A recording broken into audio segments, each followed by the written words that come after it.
ആഹാ! ഇത് ദിലീപിനെതിരെ പുതിയ ആരോപണം. ഇവരൊക്കെ രാവിലെ നേരം വെളുക്കുമ്പോൾ തൊട്ട് രാത്രി വരെ ദിലീപിനെ ഏതൊക്കെ രീതിയിൽ തെറി പറയാം, ദിലീപിനെ ഏതൊക്കെ രീതിയിൽ കുറ്റപ്പെടുത്താം, ഏതൊക്കെ രീതിയിൽ ദിലീപിനെ കുറ്റക്കാരനാണെന്ന് കണ്ടുപിടിക്കാം. മൈക്രോസ്കോപ്പും കൊണ്ട് ഇറങ്ങിയിരിക്കുകയാണ് ഓരോരോ കാരണങ്ങൾ കണ്ടുപിടിച്ചുകൊണ്ട്. പുതിയ കണ്ടുപിടുത്തം. പ്രതിക്ക് അതായത് ദിലീപിന് വിധി നേരത്തെ തന്നെ അറിയാമായിരുന്നു. അതുകൊണ്ടാണ് കോടതി വളപ്പിൽ പെട്ടെന്ന് തന്നെ ലഡു വന്നത്. ഇന്നത്തെ കാലത്ത് ഒരു ലഡു മേടിക്കാനാണ് ഞാൻ 2 മിനിറ്റ് ചെന്നാൽ മതി. 2 മിനിറ്റ് കൊണ്ട് ഞാൻ 100 ലഡു മേടിച്ചുകൊണ്ട് വരാം. പിന്നെ നമ്മൾ ഈ ഇലക്ഷൻ്റെ സമയത്തൊക്കെ റിസൾട്ട് വരുമ്പോൾ തന്നെ അതിപ്പോൾ കോൺഗ്രസ്സുകാരാണെങ്കിലും LDF ആണെങ്കിലും BJPക്കാരാണെങ്കിലും ലഡു വിതരണം പെട്ടെന്ന് തന്നെ തുടങ്ങും.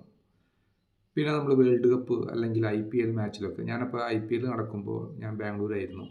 RCB ജയിച്ചിട്ട് സെക്കൻഡുകൾക്കുള്ളിലാണ് അവിടെ പടക്കങ്ങളും ഈ ഈ ഫയർ വർക്കുകളൊക്കെ തുടങ്ങിയത്. വെറും സെക്കൻഡുകൾക്കുള്ളിൽ. പിന്നെ ഇന്ത്യ 2020 വേൾഡ് കപ്പ് എടുത്തപ്പോഴും ഞാൻ ബാംഗ്ലൂരായിരുന്നു. ആ ടൈമിലൊക്കെ ജസ്റ്റ് സെക്കൻഡുകൾക്കുള്ളിലാണ് ഈ ബാംഗ്ലൂരൊക്കെ ഈ ഫയർ വർക്കൊക്കെ സ്റ്റാർട്ട് ചെയ്തത്. അതുപോലെ ഇലക്ഷനിൽ ആരെങ്കിലും ജയിക്കുന്നത്. ഇതെന്താ സംഭവം എന്ന് വെച്ച് കഴിഞ്ഞാൽ ബുദ്ധി വേണം, ലോജിക്കില്ലാത്ത ആൾക്കാർ പിന്നെ പറഞ്ഞിട്ട് കാര്യമില്ല. ബുദ്ധി ഇല്ലാണ്ടാണോ, ഇവർക്കൊന്നും ബ്രെയിനില്ല. ബുദ്ധി ഇല്ലാത്ത കാരണമാണ് ഇവരൊന്നും ചിന്തിക്കാത്തത്.